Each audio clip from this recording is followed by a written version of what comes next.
तो चुनावी चर्चा हमारी जारी है और हम इस बात पे डिबेट कर रहे हैं कि क्या जो सांसदों को विधानसभा का चुनाव लड़ाया जा रहा है, जो अभी टिकट जो आज जो घोषणा हुई है छत्तीसगढ़ के लिए भी और मध्य प्रदेश के लिए भी, वो ये कैसा ट्रेंड है, ये क्या सोचता है, ये क्या मानसिकता है, बीजेपी ने ऐसा क्यों किया है। अनुराग की दलील है कि हारी हुई सीटों पे यदि हम लड़ाते हैं सांसदों को तो क्या दिक्कत है। तो इसी पर बात करने के लिए हमारे साथ हमारे मेहमान भी जुड़े हुए हैं, उनके पास चलते हैं। गिरजाशंकर जी हमारे साथ हैं, अभी अभिलाष खांडेकर जी हमारे साथ हैं। हाँ, अब आप लोग अच्छे दिख रहे हैं। नीलेश त्रिपाठी भी हमारे साथ जुड़ गए हैं। गिरजा सर, आपसे जानना चाहूँगा, जैसे ये क्या ट्रेंड है, मतलब राजस्थान में तो 7 सांसदों को विधानसभा चुनाव में टिकट दे दिया गया है, तो इसको आप कैसे देखते हैं। एक आर्गुमेंट अनुराग का है, एक बात है कि एक आर्गुमेंट है कि नहीं, यदि वो हार जाते हैं तो क्या होगा, इसको इस पर आपकी क्या टिप्पणी है। नहीं, देखिए, हार जाते हैं तो क्या होगा, इतना सोचकर तो कोई टिकट दिया नहीं जाता। प्रत्याशी बनाने का जो जो मुख्य जो वजह होती है, वो जीतने वाले जो प्रत्याशी हैं, चाहे वो सांसद हो, चाहे विधायक हो, चाहे गैर विधायक हो, चाहे पॉलिटिकल हो, चाहे नॉन पॉलिटिकल हो, जो हर पॉलिटिकल पार्टी का क्राइटेरिया सिर्फ एक होता है, विनिंग फैक्टर। तो इन लोगों में ऐसा लगा होगा पार्टी को कि ये लोग जीतने में ज्यादा सक्षम होंगे, क्योंकि एक सांसद के रूप में जो 5-6 विधानसभाओं में को जो लीड करता रहा है, कि जाहिर है वो एक विधानसभा में बहुत अच्छे से वो परफॉर्म करेगा। लेकिन मेरी समझ में ये नहीं आया कि केवल यदि 8 सांसदों को उतारकर जो 80 सीटें जो हारी हुई सीटें हैं, उसमें वो कितना बड़ा कमाल कर देंगे। यदि वो अपनी अपनी सीटें निकाल भी लिए या 1-2 सीटें और भी उसमें जीत गए, तो कोई बहुत उसमें पार्टी को बहुत लाभ होगा, ऐसा लगता नहीं मुझे।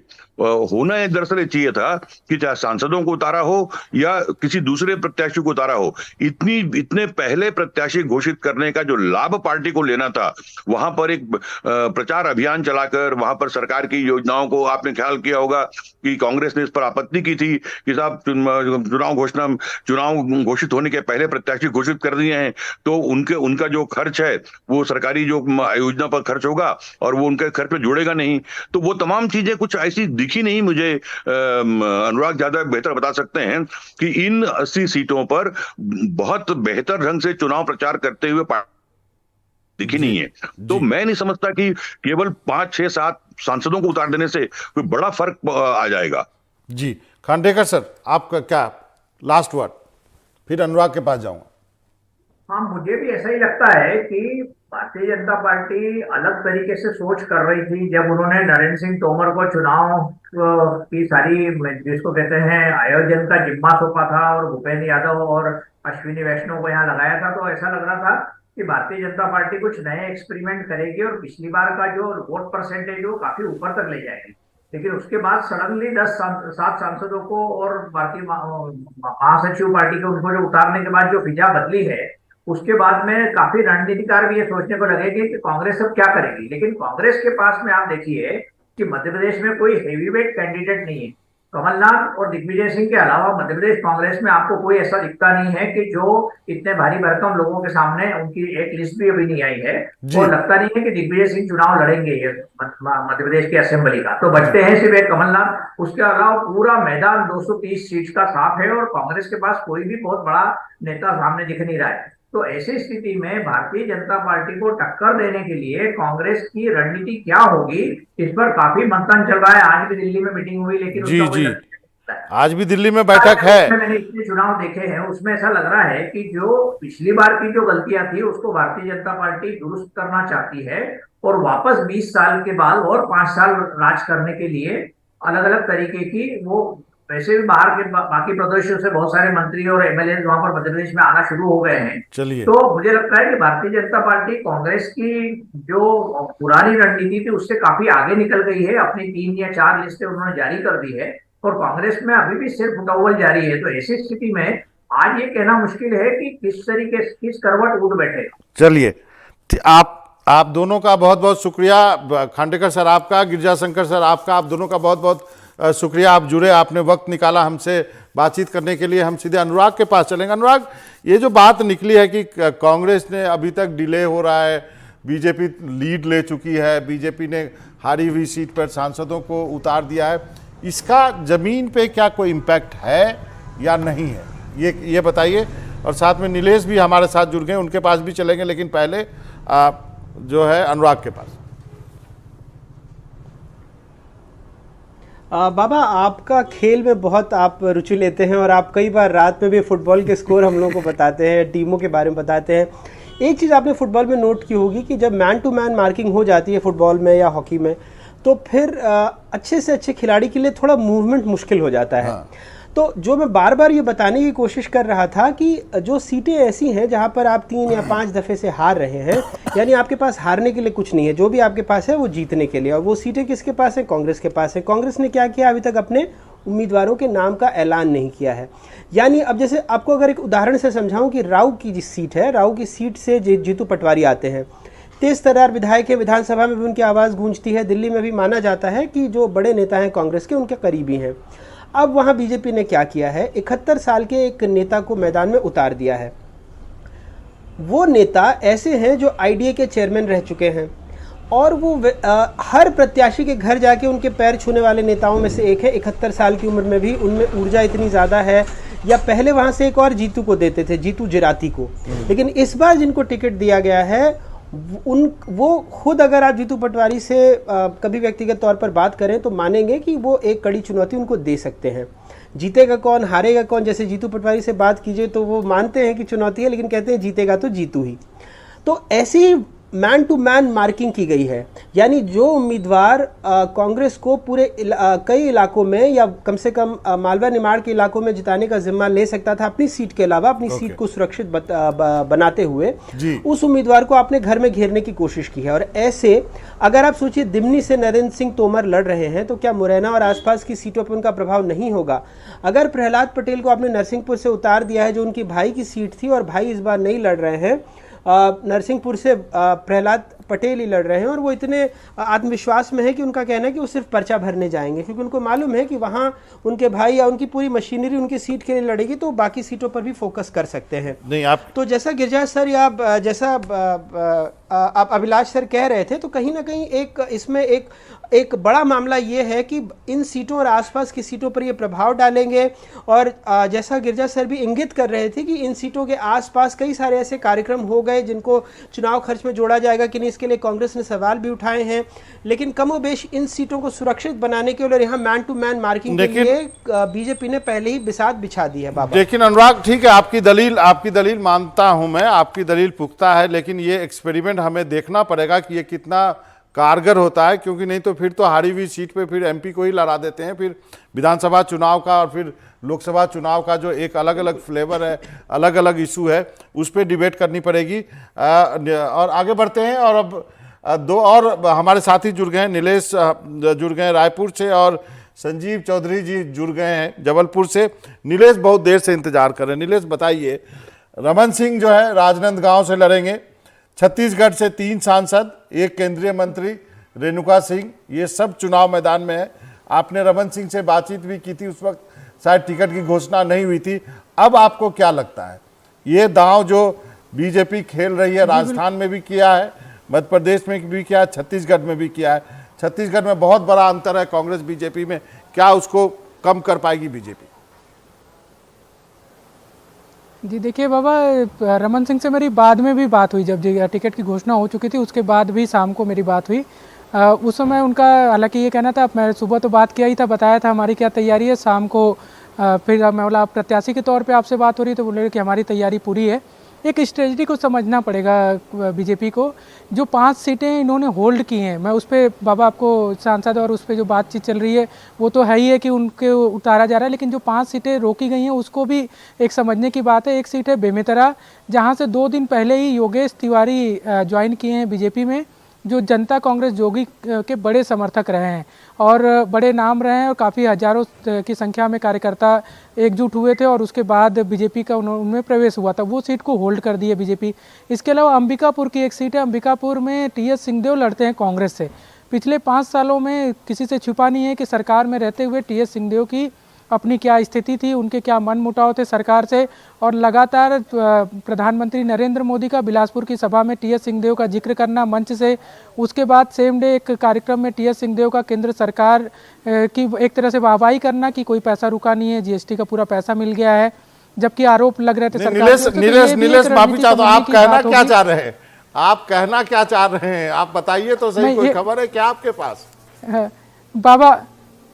बाबा बस वही एक संकेत कि लगातार मतलब अभी कहना राजनीति में इतना जल्दबाजी होगी कुछ भी कहना, लेकिन बीजेपी की एक जो आम चर्चा है छत्तीसगढ़ में, उस चर्चा को और माहौल गर्म करने के लिए एक तरह से कह सकते हैं कि बीजेपी ने एक रणनीति अपनाई है उस सीट को होल्ड करके, जबकि 85 सीट पे अगर वो दे सकते हैं तो अंबिकापुर, चूंकि ये माना जाता है कि टी एस सिंहदेव का गढ़ है, तो वहाँ इनको नाम तय करने में बहुत ज्यादा दिक्कत नहीं होती। तो ये एक स्ट्रेटजी को समझना पड़ेगा बाबा ये बीजेपी को, कि उलझाने की कोशिश भी कर रहे हैं लोग, के पास भी जाएंगे। लेकिन संजीव जी हमारे साथ बहुत देर से जुड़े हुए जबलपुर से।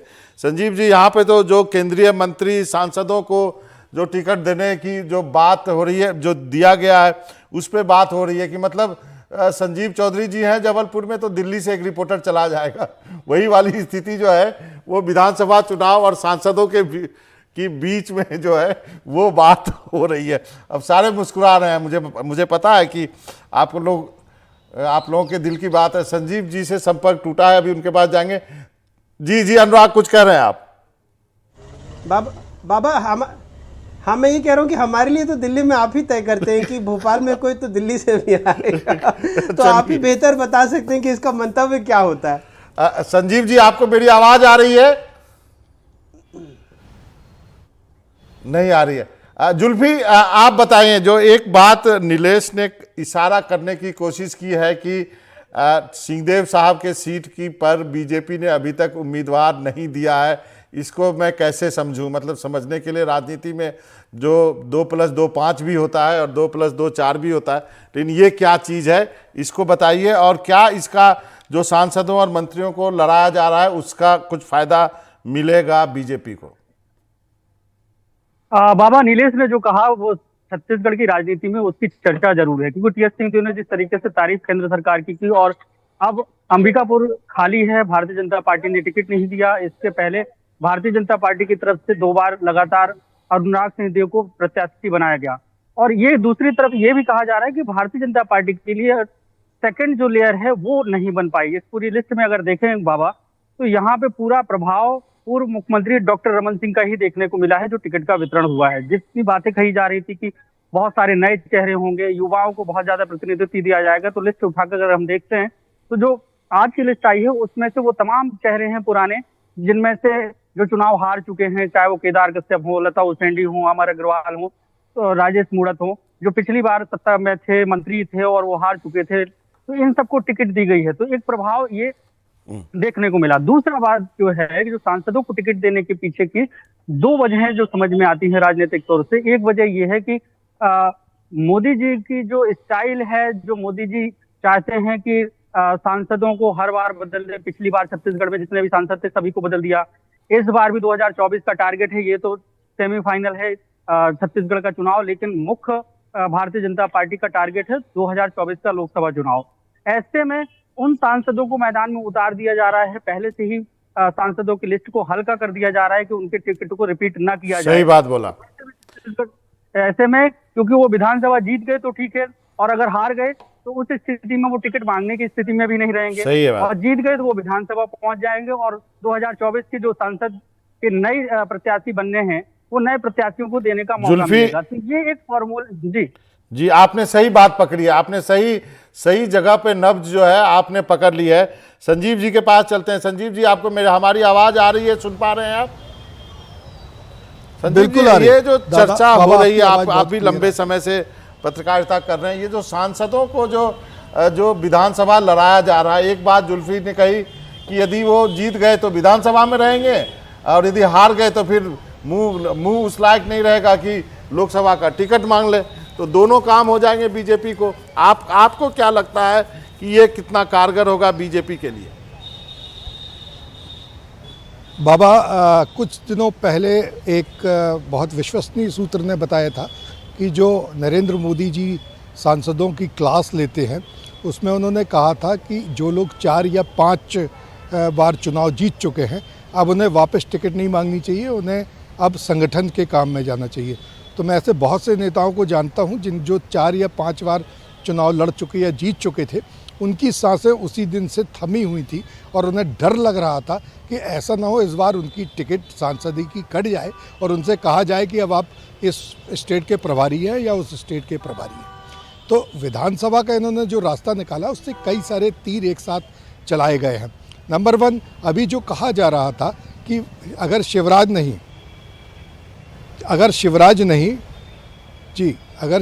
नहीं तो फिर कौन, तो अब उन्होंने कई सारे सांसदों को, अपने दिग्गजों को खड़ा कर दिया है। तो बाबा उससे ये फ़ायदा हो रहा है कि किसान भी एक सांसद हो गए, मंत्री थे, एक पिछड़े वर्ग से हैं, एक आदिवासी अल्पसंख्यक हैं, एक महिला है, तो मतलब अब उनके पास ऑल्टरनेट बहुत सारे हैं मुख्यमंत्री बनने के। फिर एक और बाबा उन्होंने खेल किया है कि जो लोग, जैसा भी जुल्फी भी बता रहे थे, कि जो लोग सांसदी के बाद जीत गए तो मध्य प्रदेश मंत्रिमंडल में मंत्री बन जाएंगे, और यदि उन्हें उसी समय टिकट ना दी जाती तो हो सकता उनके बगावती तेवर आते और वो मोदी जी के 2024 के चुनाव को नुकसान करते। तो अब एक नई टीम आएगी, नए युवाओं को टिकट दिया जाएगा जो ना सिर्फ 2024 बल्कि उसके बाद 2029 तक का ध्यान में रखकर ये गेम प्लान किया जा रहा है। बाबा जरूर, बहुत अच्छा, आप सबने अपनी बात कही है। एक फिर से अनुराग के पास चलते हैं। अनुराग, आपने सुना ये अच्छी खासी डिबेट हो गई है हमारी इस आज चुनावी चर्चा में। आज हुई है चर्चा, मतलब कम से कम आप लोगों के साथ कोई चर्चा करनी हो तो घंटे भर का समय चाहिए, तभी जो है आप सबके चेहरे पे मुस्कुराहट आती है। लेकिन अब ये बात अपनी जगह है। ये बताइए कि अब जिस दिन का इंतजार हम सबको था वो आज हो गया, अब यहाँ से आगे आप कैसे रोड मैप देखते हैं मध्य प्रदेश, छत्तीसगढ़ में कांग्रेस और बीजेपी के लिए? देखिए, जैसा हम पहले भी बात कर रहे थे बाबा, एक मैन टू मैन मार्किंग वाली, और अब शायद जो कांग्रेस की लिस्ट आएगी वो इन बातों को ध्यान में रखते हुए आए। अब उम्मीद यही की जा रही है कि पितृपक्ष के बाद कांग्रेस की लिस्ट आएगी और उसमें क्या चौंकाने वाले नाम हो सकते हैं, क्योंकि कई दफ़े मीटिंग हो चुकी है। संजीव जी ने बहुत अच्छे से बताया, नीलेश बहुत अच्छे से समझाने की कोशिश कर रहे थे कि जिन बातों को हवा देने की कोशिश की जा रही है, जैसे अंबिकापुर के उदाहरण से उन्होंने समझाया, जुल्फी भी ये बता रहे थे हमें कि किस तरह से कुछ सीटों को या तो स्ट्रैटेजी का हिस्सा हो सकता है या फिर क्या कोई चौंकाने वाला नाम आ सकता है इन सीटों पर, चाहे छत्तीसगढ़ हो चाहे मध्य प्रदेश हो। तो खैर ये तो आने वाले दिन बताएंगे।